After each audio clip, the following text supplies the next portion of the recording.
2시간 전에 마감한 트레이더가 생생하게 전하는 글로벌 마켓 리뷰 델타 원입니다. 우리 시장은 초반에 숏 커버링이 좀 나오는 듯 했으나 결국 종가 저가의 작은 음봉이 나왔고, 반면 해외 시장은 다우 지수가 신고가를 오전장에 갱신하는 초강세를 이어갔습니다. 그나마 나스닥은 음봉이 나왔는데 이제 상승 끝난 것일까요? 결론부터 이야기하면 천만이 말씀이라고 봅니다. 여전히 강세 지속이라고 생각하는 이유, 그리고 대응 전략에 대해서 이야기해 보겠습니다. 먼저 아시아 세션 갑니다. 코스피 시장은 드디어 5번째 갭 상승이 나오면서 초반에 기어코 콜옵션 슈팅이 나오고 말았습니다. 하지만 오랫동안 콜옵션에 물려있던 쪽에서 이익 실현이 나오면서 의미 있는 미결제약정 변화는 발생하지 않았고, 그렇게 두 차례 콜옵션 환매가 나온 듯 하다가 결국 오전장에 상승분을 죄다 반납하고 10시 40분경 스탑로스가 나오게 됩니다. 그 이후로도 시장은 거래량이 부족한 상황에서 오후 1시까지 자율 반등하다가 하락을 재개하는데요. 해외 지수 선물이 마이너스 0.2%대의 눌림을 보이면서 드디어 미국도 조정이 나오는 게 아닌가 하는 우려가 생겼고, 결국 한국 시장은 그 폭은 적을 망정 종가 저가의 윗꼬리 음봉으로 마감하게 됩니다. 상승이 며칠째 이어지다가 윗꼬리 음봉이 나오게 되면 아주 중요한 브레이크 신호가 발생했다고 할 수 있지만, 현재의 상황에서는 이것으로 시장이 꺾였다고 할 수 없는 이유가 있습니다. 우선 최근의 연속된 상승은 우리 시장 자체 이슈로 오른 것이 아닌 투자 심리가 여전히 약한 상태에서 해외 시장, 특히 미국 시장이 강세로 반등이 나온 것이라 거래량이 동반된 상승이 아닙니다. 따라서 우리 시장이 선 조정을 보인 것이라면 이러한 눌림은 좋은 매수의 찬스가 됩니다. 또한 이 파생 시장에서는 여전히 방향성을 선도하는 그룹이 없습니다. 어제 시장이 눌렸다고 해도 선물 베이시스를 백워데이션을 만들면서 미결제 약정 증가를 동반한 선물 매도가 나온 게 아니죠.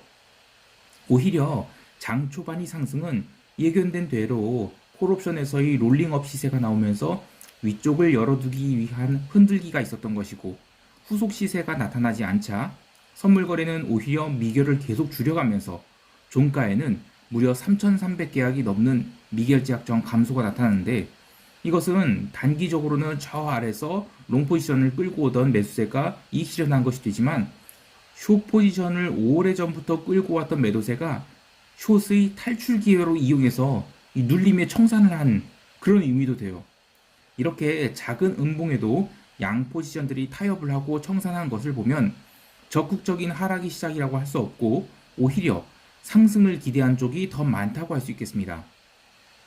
마지막으로 옵션 시장은 아직도 잔존 기간이 많이 남아있기 때문에 얼마든지 위아래쪽을 다 열어둘 수 있는데, 이러한 작은 눌림에도 풋옵션 외가격이 살아난다는 것은 아직까지는 시장이 추가 조정을 기대한 쪽이 남아있지만, 해외 시장이 어중간한 하락을 하게 되면 오히려 그 틈을 타서 풋옵션 매도자들이 득세할 수 있는 그런 찬스가 됩니다. 기대가 크면 실망이 크다는 말도 있죠. 그 시장이 다 왔다고 생각해서 외가격 풋을 샀는데 해외 시장이 기껏해야 마이너스 0.5%도 하락하지 않는다? 그러면 외가격 옵션들이 확 찌그러질 수밖에 없어요. 따라서 우리 시장의 조정은 두려워할 조정이 아닌 건전한 조정이라고 할 수 있겠습니다. 다만 그래도 리스크 팩터를 좀 찾아보면 우선 연기금이 난데없이 1,000억 넘는 주식을 매도했어요. 단기 반등이 연속되자 천사한 것일 수도 있지만, 어쨌든 종합주가 지수가 3,000포인트를 넘었다고 해서 이런 식으로 매도가 나온다는 것은 개별 종목 단위 투자 심리를 냉각시키는 요소가 될 수 있죠. 또한 내재 변동성이 17포인트대에서는 아주 민감하게 움직이고 있어요. 그래서 작은 조정에도 변동성이 살아나고 있는 점은 옵션 매도자들한테는 피곤한 요소가 될 수 있는데, 해외 시장 동안 변동성이 하락을 하긴 했지만 단기적으로는 더 빠지기 힘든 것처럼 보이면서 무작정 롱을 보기 좀 부담스러운 부분이 있긴 합니다. 또한 장중 방향성을 추세적으로 두지 않고 엄청 흔들면서 움직인 장이 지금 우리 시장만 그런 게 아니에요. 해외 시장도 초반에는 방향성 잘못 따라다니면 다 털리는 장세가 이어지고 있기 때문에 추세적 매수세 혹은 매도세를 기대하고 포지션을 잡기가 어렵습니다. 이런 부분들은 시장이 아직은 건전한 상승을 보기 어렵게 하는데요. 어차피 이런 것들은 시장이 극복해야 될 부분입니다. 따라서 한국 시장에 대해서 여전히 롱 포지션을 권하되 오늘은 장중 푼매도 관점에서 접근하고자 합니다. 자세한 전략은 총평 때 이야기하기로 하고 유럽 세션 갈게요.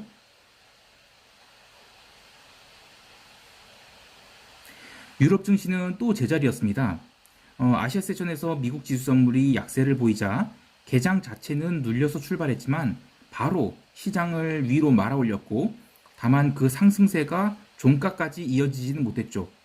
유럽 세션에서 몇 가지 뉴스들이 있었는데 우선 경제 지표로 독일 생산자 물가가 예상보다 높게 나와서 기업이 원가 부담 이슈를 자극했고 또 옌스 바이트만 이 분데스방크 총재가 사임한다는 이야기도 있었어요. 그리고 ECB의 분치는 이 지속적인 완화 조치가 부작용을 키우기 때문에 현재 경제 지표를 고려하면 PPP 종료가 타당하다라는 매파적 발언을 보였습니다. 결국 유로화는 또 기어오르기 시작했는데 마찬가지로 골드도 솔솔 기어오르면서 다시 1790달러대까지 올라왔습니다.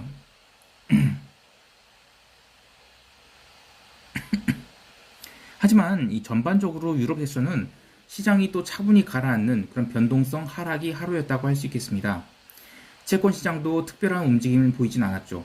하지만 상품 시장에서는 대기 매수세가 가득함을 확인시켜줬는데요.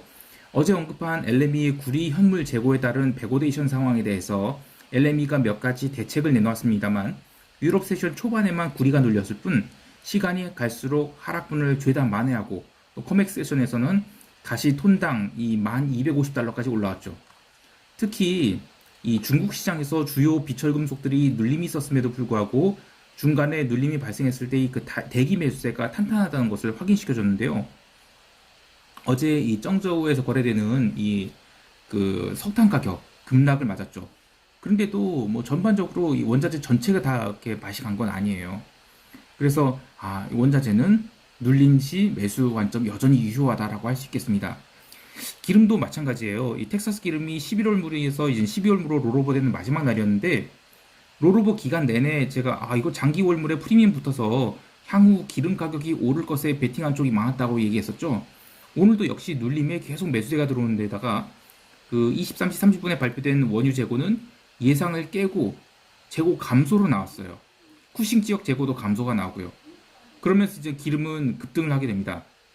결국 이 텍사스 기름은 83.6달러의 아래 꼴이 달린 건전한 종가 고가 양봉으로 마감을 했는데 기름 시장에서 두 번째 아래 꼴이 달린 양봉이 나왔다고 카운트하시면 되고요.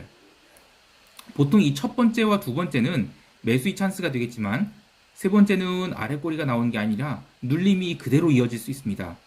그래서 이제부터는 이 기름이 마이너스 2% 넘는 음봉이 나온다.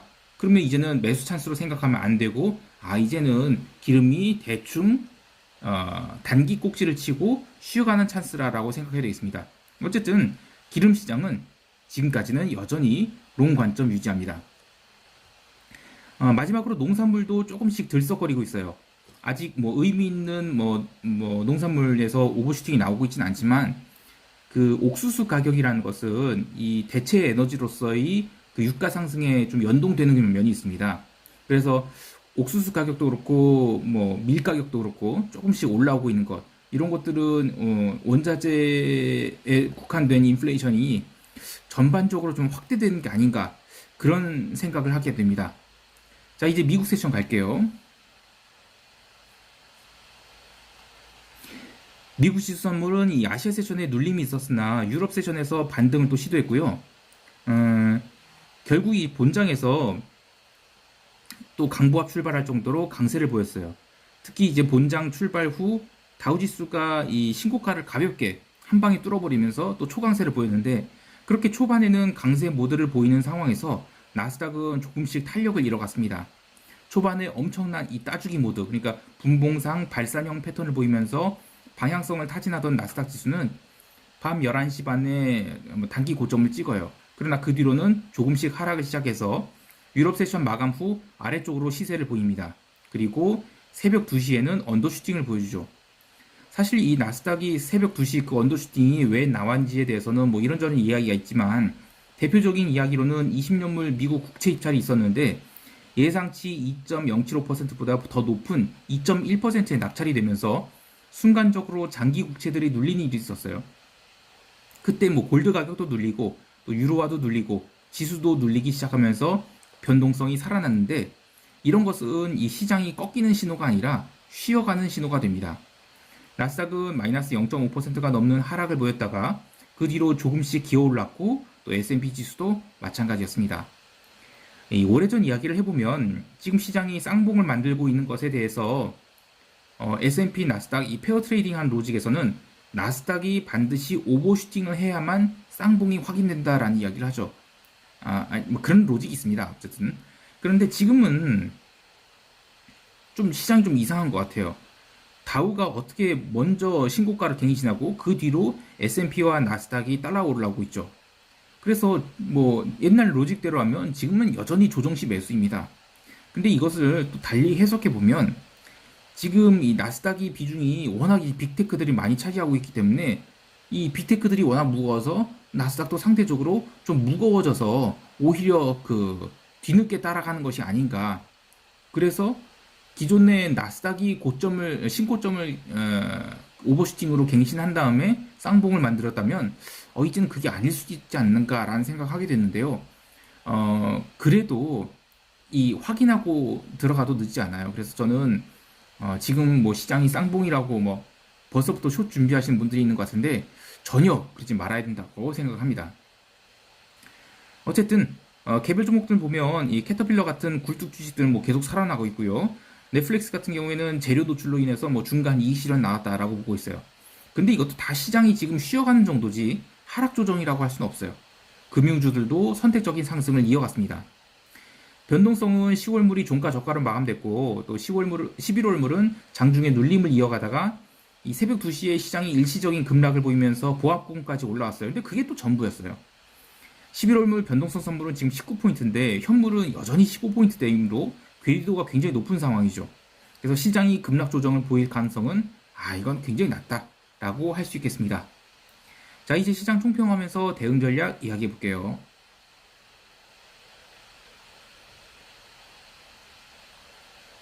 어제 야간 선물 시장에서는 나스닥 지수가 밀린 동안에도 풋옵션이 하락해서 마감되었는데 그만큼 외가격 풋옵션들의 거품이 껴있다는 이야기입니다.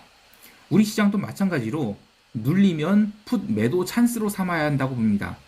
다만 이 풋 매도를 어느 가격 또 어떤 행사가에서 들어갈지는 상황 보고 판단해야겠지만 시장이 눌림은 매수의 찬스이지 이 하락을 마구 따라갈 자리는 아니라고 봅니다. 현재 상황에서는 풋 370을 적극적인 매도 타겟으로 삼고자 하고요. 조금 더 공격적으로 대응한다고 하면 375나 380 풋 매도를 고려할 수 있는데 편하게 오버나이트 하려면 375 정도가 한계선이라고 봅니다. 시장을 위로 본다면 선물 매수를 쌓아갈 수 있는 좋은 찬스라고 생각하고요. 해외 시장에 대해서는 여전히 커머디티에 대해서는 롱 관점 유지합니다. 다만 어제 나스닥 선물은 시가 부근에서 절반 이익 실현을 했는데 이거는 이익 실현일 뿐이지 숏으로 뒤집은 게 아니에요. 아직 절반이 남아있고요. 그러면 롱을 왜 중간 청산했냐? 이거는 장중 조정의 가능성이 있기 때문에 정리를 한 거예요. 이 최근 기록한 고점 대비 한 0.8%만 조정이 나온다 그러면 저는 다시 매수를 조금씩 늘릴 생각입니다. 시장을 하락으로 볼 이유가 없어요. 마지막으로 아시아 세션에서 오늘 오지달러 등 이 커머디티 통화들이 오버슈팅 할 가능성이 큽니다.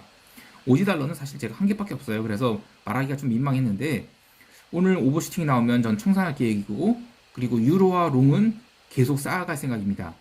이거는 이 비달러 바스켓들이 순차적으로 롱 전환될 것이라고 보고 포지션을 잡고 있는 거예요.